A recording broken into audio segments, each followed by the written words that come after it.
మాజీ ముఖ్యమంత్రి వైఎస్ఆర్సీపీ పార్టీ అధినేత వైఎస్ జగన్మోహన్ రెడ్డి ఆదేశాల మేరకు యువజన విద్యార్థి విభాగంలో ఆధ్వర్యంలో చలో మెడికల్ కాలేజ్ పిలుపులో భాగంగా ఏలూరు ప్రభుత్వ మెడికల్ కాలేజ్లను ప్రైవేటీకరణ చేయడం ఆపాలని నిరసన కార్యక్రమానికి యువ నాయకులు జెట్టి ఆదిత్య నాయకత్వంలో నిర్వహించారు.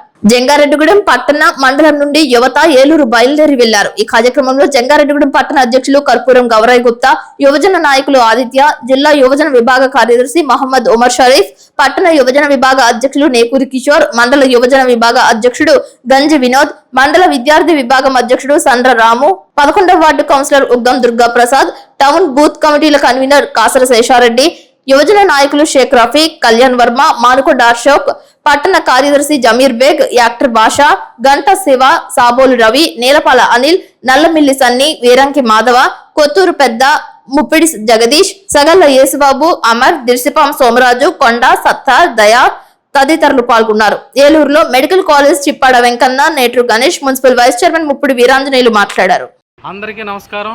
జంగారెడ్డిగూడెం పట్టణంలో ఉన్నటువంటి మున్సిపల్ వైస్ చైర్మన్ అయిన ముప్పిడి వీరాంజనేయులు అనే నేను, అలాగే వైఎస్ఆర్ కాంగ్రెస్ పార్టీ పట్టణ ప్రధాన కార్యదర్శి చెప్పాడి నరసింహరావు గారు, అలాగే 27వ వార్డు కౌన్సిలర్ నేట్రు సుబ్బలక్ష్మి, గణేష్, మేమందరం కూడా ఏలూరులో ఉన్నటువంటి మెడికల్ కాలేజ్ దగ్గరికి రావడం జరిగింది. ఇదిగో జగనన్న 2023లోనే పూర్తి చేశారని ఇక్కడ ఉన్నటువంటి ప్రతి ఒక్కరు కూడా చెప్తా ఉన్నారు. జగనన్న తీసుకున్న 17 మెడికల్ కాలేజీలు ఇప్పుడు ఏలూరులో ఉన్నటువంటి మెడికల్ కాలేజీ పూర్తయింది. మేము ఇది ఈ ఏలూరు జిల్లాలో ఉన్నటువంటి ప్రజలందరికీ తెలియజేయడానికి ఇక్కడ ఉన్నటువంటి ఏలూరులో ఉన్నటువంటి మెడికల్ కాలేజ్ దగ్గరికి వచ్చి ఈ రోజున వీడియో చేయడం జరుగుతూ ఉంది. అందరూ కూడా చూడండి ఏలూరులో ఉన్నటువంటి మెడికల్ కాలేజ్.